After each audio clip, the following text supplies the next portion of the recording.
সকালবেলা কবুতর ফার্মে যাই, কবুতরগুলিকে খাবার দিয়ে দিলাম। সাধারণত সব সময় কবুতরকে ধান খাওয়াই, কারণ আমাদের এখানে গ্রামের বাজারগুলোতে গম, ভুট্টা, বিভিন্ন যে খাবারগুলো থাকে এই খাবারগুলো পাওয়া যায় না। আমাদের এখানে ধান বেশিরভাগ পাওয়া যায়। এরকম পেঞ্চি কবুতর আগে কখনো পালন করিনি, এবার নতুন করে পেঞ্চি কবুতর পালার জন্য ট্রাই করছি বা পালন করছি। এই পেঞ্চি কবুতর গুলা কোনো ডিম বাচ্চা দেয়নি। যদি কোনো সময় এই পেঞ্চি কবুতরগুলো ডিম বাচ্চা দেয়, আপনাদেরকে দেখানোর চেষ্টা করব।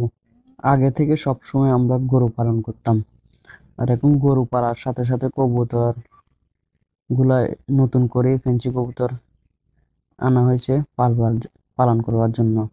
আর গরুগুলাকে কিভাবে পালন করি এই জিনিসটা আপনাদেরকে দেখানোর চেষ্টা করব আজকে। এই যে দেখতে পাচ্ছেন সবগুলা গরুর মধ্যে দুইটা গরু, মানে দুধের গাই গরু, দুইটা ছোট বাচ্চাও আছে। এই দুধের গাইগুলি থেকে এই দুইটা বাচ্চা প্রতিদিন 3 থেকে 4 লিটার দুধ বিক্রি করি। এগুলা সাধারণত দেশি গরু। এই গরুগুলোর দুধ কম হয়, দেশি গরু সবসময় দুধ কম হয়। রাতের বেলা এই ঘরের মধ্যে গরুগুলাকে রাখি, বাইরে দিনের বেলা রাখি, কারণ রাতের বেলা দিন ঠান্ডা লাগে, এর জন্য ঘরের ভিতরে এই গরুগুলাকে রাখি। এই ঘরের মধ্যে কবুতর আর যে হাঁস মুরগিগুলো আছে দেশি, এই মুরগিগুলা রাখি। এই যে দেখেন হাঁসগুলো আছে, হাঁসগুলো সবসময় খাবার ঠিক মতো খায় কিন্তু ডিম পারে না, এই এক সমস্যা। এত বড় ঘর দেখেন, একটা ডিমও নাই এই ঘরের মধ্যে, কিন্তু হাঁস ডিম পারে না, এই এক সমস্যা।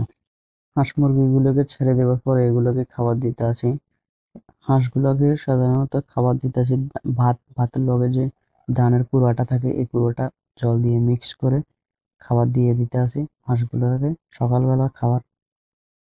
খাবার দেওয়ার পরে যে মুরগিগুলো আছে দেখেন, সবগুলো মুরগি এখানে আসেনি খাবারের জন্য, কারণ মুরগিগুলো এভাবে খাবার খেতে পারে না।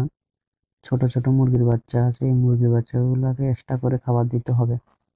আমার মনে হয় হাঁস পালন না করে যদি মুরগি পালন করা হয় আরো একটু ভালো হবে, কারণ হাঁসের যে পরিমাণ খানা খায় আর ডিম তো পারেই না, এর চেয়ে মুরগি পালন করলে আরো ভালো হয়। এই দেখেন এখানে 3টা মুরগি আছে, বড় মুরগি।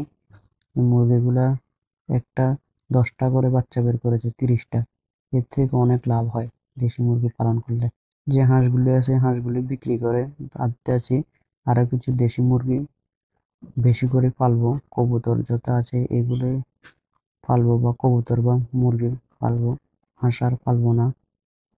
সবাই ভালো থাকবেন, আজকের ভিডিও এ পর্যন্ত।